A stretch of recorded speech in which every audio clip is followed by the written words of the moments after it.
ஆண்களிடம் நன்றாக பழகுவது எப்படி? இப்படி ஒரு கேள்வி வந்திருக்கு. அதாவது ஒரே ஒரு விதி தான்.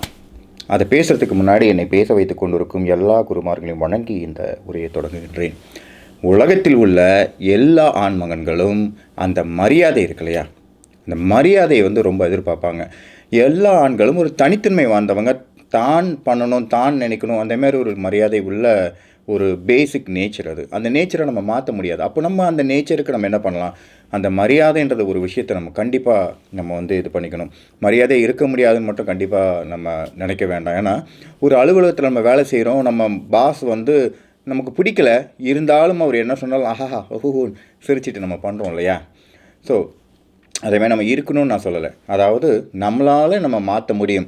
உறவுன்றது ஒரு கணவன் மனைவியாகட்டும், இல்லது ஒரு காதலன் காதலியாகட்டும், நல்ல நட்பு உறவுகளாகவும் ஆகட்டும், ஆணுக்கும் பெண்ணுக்கும். ஆனால் இதில் ஒரே ஒரு இதுதான் முக்கியமான விஷயம், ஒரு கூடு.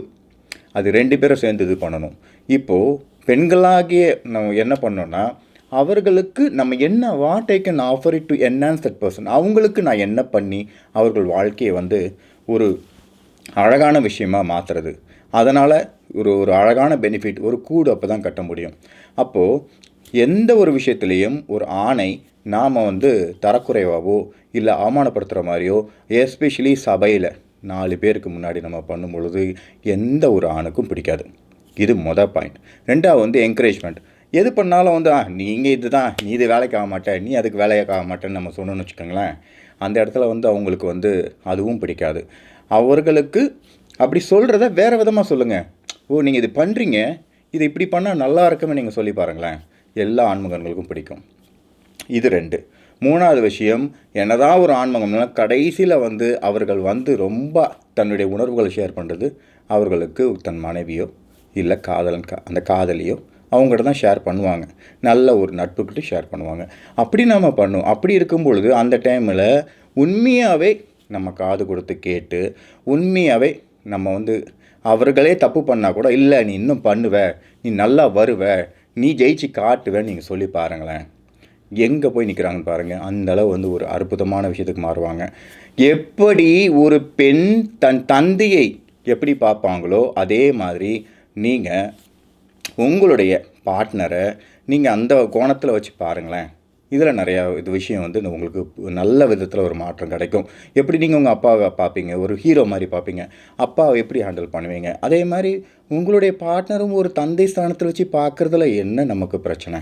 அப்படி நம்ம பார்க்க ஆரம்பிச்சா நல்லாயிருக்கும். அதுக்காக தவறு செய்தவர்கள் எல்லாருக்கிட்டையும் நம்ம இப்படி பண்ணல. எல்லாத்தையும் எந்த ஆண்மகனும் பக்குவமாக அவர்களிடம் தனியாக நீங்கள் உட்காந்து பேசுனீங்கன்னு வச்சுக்கோங்களேன், அவர்கள் ஒரு டைமில் இறங்கி காது கொடுத்து கேட்பாங்க. காலமாகலாம், அது கண்டிப்பாக கேட்பாங்க. இதில் எல்லா ஒரு விஷயமும் அந்த இணக்கம் ஏற்படலாம்னு வச்சுக்கோங்களேன், காலையில் எந்திரிச்ச உடனே கண் முன்னாடி உங்களுடைய பார்ட்னரை நினச்சிட்டு அவங்க பேச விஷுவலைஸ் பண்ணிவிட்டு அவர்களை வாழ்க வளமுடன் வாழ்க வளமுடன்ட்டு ஒரு 3லேருந்து 5 வாட்டி நீங்கள் மனசார வாழ்த்துங்க. இந்த வாழ்த்து எப்போன்னா, இப்போ நம்ம முழித்த ஒரு 5 நிமிடத்தில் பிரபஞ்சத்துக்கு நம்ம கட்டளை இடலாம். அந்த பிரபஞ்சத்துக்கிட்ட நம்ம என்ன அலைகள் நல்ல அலைகளாக போடும் பொழுது எல்லாருமே இந்த பிரபஞ்சத்தோட தொடர்பில் இருக்கும். அந்த மாதிரி நம்ம பண்ணும் பொழுது இந்த நம்மளுடைய எண்ண அலைகளும் ஒரு நல்ல விதத்தில் அவர்களுக்கு ஒரு பாசிட்டிவ் வைப்ரேஷன் கொண்டு போய் கொடுக்கும். அதுவே அவர்களுக்கு மனமாற்றமாகும். இது ஒரு 21 நாள் பண்ணி பாருங்கள், முழு மனசாக இது ஒரு மாற்றம் கிடைக்கும். உறவு என்பது ஒரு கூடு. 2 பேரும் சேர்ந்து வாழும் ஒரு அற்புதமான கூடு. அந்த 2 பேரும் பிடிச்சிருக்கா சில விஷயங்கள். ஏன்னா ஒரு ஆண்மகன்றது வெறும் ஆண்மகன் மட்டும் இல்லை, அவர்கள் சிறு வயதிலிருந்து பார்த்து வந்த பல அனுபவங்கள் எல்லாமே எண்ண குவியல்களாக அவர்களுக்கு ஒரு டேட்டா பேஸ், அதாவது மனத்தில் உள்ள எண்ண குவியலாக இருக்கும். அந்த எண்ண குவியலை வச்சு தான் அவங்க டிசைட் பண்ணுவாங்க, எல்லாம் பேசுவாங்க. ஆகையால் அவனும் அவருடைய எண்ணங்களும். ஸோ அப்படி ஒரு எண்ணத்தோடு நீங்கள் பாருங்கள், ஒரு தந்தையாக பாருங்கள், ஒரு எல்லாத்துக்குமே ஒரு என்கரேஜ்மெண்ட்டாக ஒரு சப்போர்ட்டிவாக இருந்து பாருங்களேன். அந்த ஆண்மகனுக்குள்ளே ஒரு 49% பெண் தன்மை இருக்குல்ல, அதுவும் வளரும். அப்போது வாழ்க்கை அவ்வளோ நல்லாயிருக்கும். அப்போது அவர்கள் உங்களை பார்க்கும் குணமும் மாறிவிடும். உங்களை அவர்கள் ஒரு தாயாக பார்க்க ஆரம்பித்து விடுவார்கள். அப்போது எப்படி ஒரு நல்ல ஒரு வாழ்க்கையாக இருக்கும். வாழ்க்கை மிக மிக இனிமையானது, அருமையானது. ஆகையால் எல்லோரும் வாழ்க வளமுடன். இறைத்தன்மையே ஆணும் பெண்ணுமாக பிரிந்து நடந்த விளையாடும் விளையாட்டு இது. அது இரண்டும் இணைவதற்காக இந்த வாழ்க்கையே இது சேர்ந்து வாழும் வாழ்க்கை. ஆகையால் இது மாதிரி ஒரு பேசிக்கான நம்ம ஆண்மகன்னா இப்படி தான். அவர்கள் தனிமை தான்ன்ற ஒரு அந்த சுயத்தை பெற்றவர்கள். அதை மட்டும் அந்த பேஸை புரிஞ்சுட்டு ஒரு தந்தையாகவும் எல்லாத்துக்கும் ஒரு என்கரேஜ்மெண்ட்டாகவும் ஒரு எல்லாத்துக்கும் ஒரு சப்போர்ட்டிவாக நான் இருக்கிறேன்ற ஒரு எண்ணத்தை கொடுத்தீங்கனாலே போகிறோம். எல்லா ஆன்மங்களும் ஒரு நல்ல ஒரு குழந்தைகளை அவங்கக்கிட்ட மாறிடுவாங்க. மீண்டும் ஒரு தலைப்பில் பார்க்கலாம்.